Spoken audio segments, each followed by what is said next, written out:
So every mom knows raising young kids requires a lot of juggling, but a sense of humor certainly helps. And for Tiffany Jenkins, blogging, very bluntly I might add, is also a release. So the blog is called Juggling the Jenkins, and Tiffany has been our guest host throughout the show. So we've gotten to know her a little bit, but now we want to get to really know her. So let's start by having you tell us about your family. Who are you juggling at this point in life? At this point, I am juggling a 6-year-old bonus daughter, a 3-year-old, and a 1.5-year-old. And if you count my husband, then 4 kids. Oh, he counts. Yeah. Oh, trust me. All of us have been married. He counts.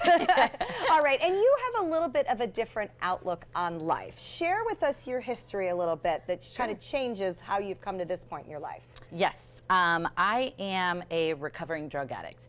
And this month, actually, I'll have 5 years clean from drugs. Oh, wow. Yeah. Congratulations. Thank you. It's very exciting. There was a point where I didn't think that I was destined to be an adult. I just wanted to die, and I was kind of trying to numb everything with the drugs.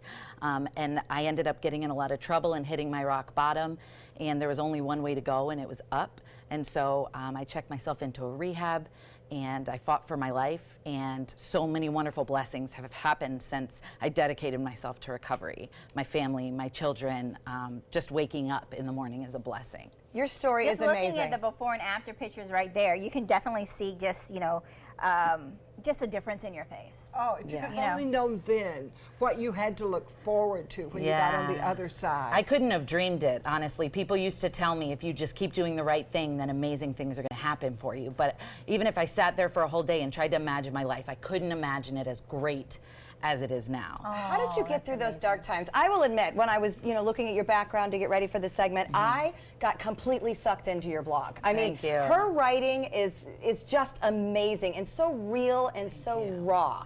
And it was very personal. I mean, I feel like I have learned that some of these things you went through were just horrific. Right. I mean, you spent time in jail, and some of the stories from in there were just unbelievable.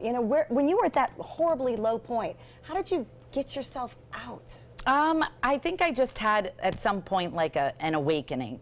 I went into the jail feeling defeated, like a lost cause, like I let everybody down, and I wanted to die. I didn't know how to function as a normal person because I was an addict.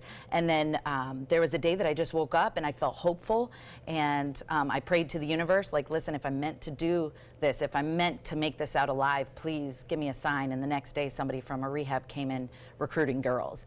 And I was given a choice to go to rehab or to go live with my father, and I chose the rehab because I knew that in order to change, putting people in jail keeps them away from the drug physically, but the problem isn't there, it's up here. So anywhere I go, it's still going to be here until I address it, get to the root of the problem, and fix it. And that's what rehab did. What I want to know is, how do you go, because when you look at your blog, there are some very telling stories, but it also becomes humorous at some point. How do you turn those tragedies into something that you can laugh about?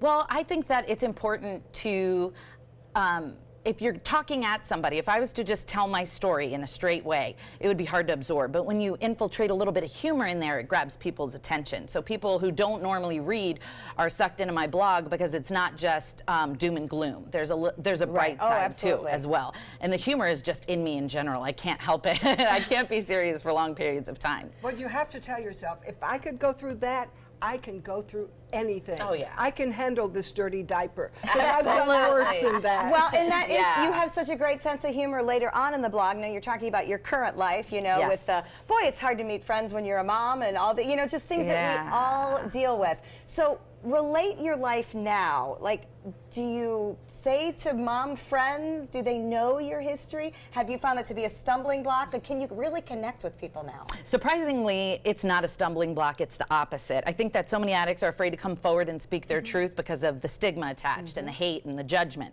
And so I realized that the more personal I got, the more I put out there, the more people gravitated towards me and were like, thank you for saying this, because I've been feeling this. I couldn't say it. And the whole thing about moms is everybody on social media tries to make it look like they're perfect and amazing and have it together. And when I started putting myself out there with no makeup, looking a mess, being weird, people are like, thank you. I'm not alone. Yeah, no, social media is hard, and you have done so many different different social media things, videos that have gone viral, talking about mom speed dating. What made you want to get into this way of going about, you know, your humor and coping for yourself? It's been really organic. It started off with me writing because I wanted to just have an outlet, and then I saw that people were enjoying and relating to what I was writing, so then I decided to become more personal. And then I started videotaping myself, and the videos went viral, and it's just like it has a life of its own, and I'm just going with the flow. Sometimes things are meant to be. Yes, absolutely. You've got a story a lot of people need to hear. And that's an amazing story. Thank you. We're very proud of you, certainly for beating an addiction, but also for being so open about it. You know, I mean, the stories that you tell, I'm sure a lot of people can relate to. And I do recommend that all of you get lost in the blog as well, because it's just some great, I can't wait funny to reading. get there now. Thank you. Definitely worth the read. Well, we'll look forward to new adventures on social media, because we will be able to find you. But you can follow Tiffany at jugglingthejenkins.com. She has a lot of great things to say about everyday life, because we're all living it. We might as well laugh. All right, coming up next, we're going to check out some amazing 3D chalk art. Stay with us.